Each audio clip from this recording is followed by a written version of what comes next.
నా పేరు నరసింహమూర్తి, వేద విజ్ఞాన పీఠం వ్యవస్థాపక అధ్యక్షుడిని. నేను రాష్ట్రంలో ప్రస్తుతం దేవాదాయ శాఖలో జరుగుతున్నటువంటి అవకతవకల గురించి మాట్లాడాలని నిర్ణయించుకున్నాను. అందరికీ తెలియాలి ఈ విషయం. కాకాని గుంటూరు దగ్గర కాకాని దేవస్థానంలో వేదపారాయణదారు నియామకం విషయంలో అవకతవకలు జరుగుతున్నాయి. ఈ విషయంలో పోయిన నెలలో ఇంటర్వ్యూలు జరిగినాయి. ఇంటర్వ్యూలో చదువు పూర్తి కానటువంటి ఒక క్యాండిడేట్ని తీసుకువచ్చి ఇంటర్వ్యూ చేశారు. దానికి వచ్చినటువంటి మిగతా చదువుకున్నటువంటి అభ్యర్థులంతా కూడా దానికి అబ్జెక్షన్ పెట్టారు. కమిషనర్ దగ్గరికి వెళ్ళి కాగితం ఇచ్చారు. అప్పటికి రద్దయింది. అయితే మళ్ళా రేపు 11వ తారీఖు అనుకోకుండా మళ్ళా ఇంటర్వ్యూలు అని చెప్పేసి కొంతమందికి ఫోన్లు చేసి కొంతమందికి చేయకుండా ఇది చేస్తున్నారు.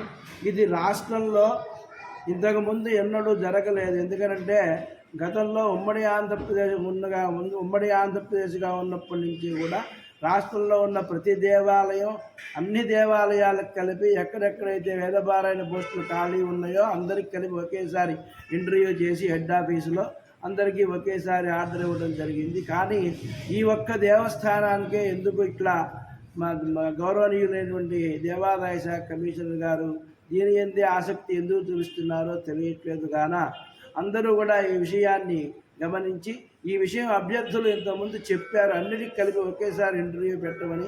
అయినా కూడా పెడచెవిన పెట్టి ఈ దేవాలయానికే ప్రత్యేకంగా ఇంటర్వ్యూ పెట్టడం, ఎవరికి ఆ విషయంలో అభ్యర్థులు అందరికీ ఫోన్ చేయకుండా కొంతమందికే చేయటం అనేది జరుగుతుందని తెలుస్తున్నది.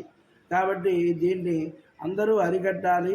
గౌరవనీయులైనటువంటి దేవాదాయ శాఖ కమిషనర్ గారు దీన్ని దృష్టిలో తీసుకొని వేదం బాగా చదువుకున్నటువంటి స్కాలర్స్ అయినటువంటి యువకులకి న్యాయం చేయాలని చెప్పేసి కోరుతూ ఉన్నాను. మీరు ఎండోమెంట్ అధికారుల దృష్టికి తీసుకెళ్లారా? పైకి కమిషనర్కి తీసుకెళ్ళాం. మరి ఏమంటారు వాళ్ళు? సూర్యకుమార్ గారు ఇప్పుడు ఎవరు ఉన్నారు కదా ఎండోమెంట్ ఎవరు? ఇప్పుడు సత్యనారాయణ గారని కమిషనర్ ఈ మధ్య కాలంలో జరుగుతుంది. ఏమన్నారు సార్? మరి వాళ్ళు పోయిన నెలలో పెట్టిన ఇంటర్వ్యూలని క్యాన్సిల్ చేసినట్టుగా చేసి కాగితాలు ఇచ్చారు. అయితే కనీసం ఏ నోటిఫికేషన్ లేకుండా మళ్ళీ రేపు 11వ తారీఖు జరుగుతుంది అని అందరికీ ఫోన్లు మాత్రం వెళ్ళినాయి. ఆ ఫోన్లు కూడా కొంతమందికే చేశారు అని తెలుస్తున్నది.